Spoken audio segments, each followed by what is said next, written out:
তারপর জব করবে নাকি বাবার বিজনেস সামলাবে?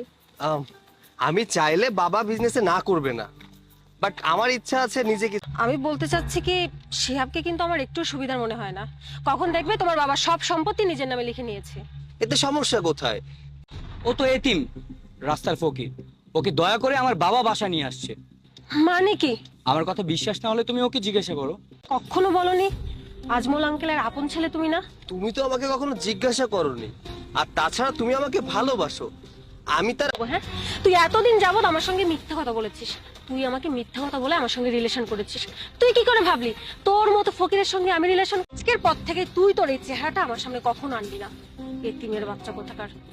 বাদ দাও নীলা, ওর সাথে কথা বলে টাইম ওয়েস্ট করার দরকার নেই। একটা গাড়ি কিনে দিবে। ওকে, কিনে দিব। ওটা সৈকত না? হ্যাঁ, এ মামা দাঁড়াও, আসো। এটা তোর ব্রেকফাস্ট নাকি লাঞ্চ? তোমরা দুজন একসাথে? হ্যাঁ, আমরা দুজন একসাথে। সামনের সপ্তাহে আমাদের বিয়ে। তোমরা কি সত্যি বিয়ে করছো? হ্যাঁ, আমরা বিয়ে করছি, তাতে তোমার কোনো সমস্যা আছে? আর যাই হোক, এসব রাস্তার ফকির মিসকিনের সাথে করেনি। মুখটা কেমন শুকিয়ে আছে। একটা কাজ করো, 500 টাকা দাও আর এখান থেকে চলো। ঠিকই বলেছো। এই যে ম্যাডাম দেখি একটু সরেন তো। এই 2 টাকার একটা দারোয়ানের বাচ্চা, তোর সাহস তো কম না, তুই আমার মুখে মুখে তর্ক করতেছিস? ওরে বাবা, তুই এবার কম্পিউটারও চালাতে পারিস? Please don't disturb me. তুই বের করে দিতে পারি। ওঠ।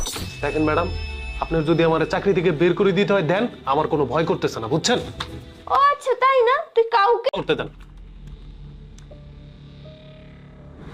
এমো, তোমাকে একটা প্রজেক্টের ফাইল জমা আছে, আজকেও মনে হয় না শেষ করতে পারবো। হোয়াট? সময় লাগবে মানে? আমি তোমাকে একটা প্রজেক্ট দিয়েছিলাম তোমাদের আমি। আরে দারোয়ান এখানে কেন? হ্যাঁ, স্যার আর বলবেন না, কই থেকে এই দারোয়ানটা এসে আমার কম যাচ্ছি না। আজকে সন্ধ্যার মধ্যে মানে অফিস আওয়ারের মধ্যে যদি তুমি ফাইলটা সাবমিট করতে পারো তাহলে আমার সাথে দেখা করবে, আমার অফিসে কালকে আসবে, না হলে তোমাকে যেন আমি অফিসে না দেখি। কথা সাবমিট হয়ে গেছে স্যার। কি বলছো তুমি? প্রজেক্ট সাবমিট হয়ে গেছে মানে? আমি একটু আগে ফোনে কথা বলে আসলাম, 2 মিনিট সময় হয় না, তুমি এখন বলছো প্রজেক্ট সাবমিট হয়ে গেছে। ভাবলাম আমি এসে প্রজেক্টটা সাবমিট করে দেই। কি? তুমি প্রজেক্ট সাবমিট করেছো? মানে তুমি একটা দারোয়ান হয়ে তুমি প্রজেক্ট সাবমিট করছো, কিভাবে সেটা? স্যার দিছে, আমিও ওদের মধ্যে ছিলাম। এরপরে উপায় না পেয়ে এখানে স্যার দারোয়ানের চাকরিটা নিছি। আর এই প্রজেক্টটা ইমু ম্যাডাম মোটামুটি সব কম। তুমি ওকে কতক্ষণ ধরে বকাঝকা করতেছো? তুমি ওকে ধন্যবাদ দাও, ধন্যবাদ দেওয়া উচিত তোমার। আই এম সো সরি সম্রাট, আমি আসলে বুঝতে পারি।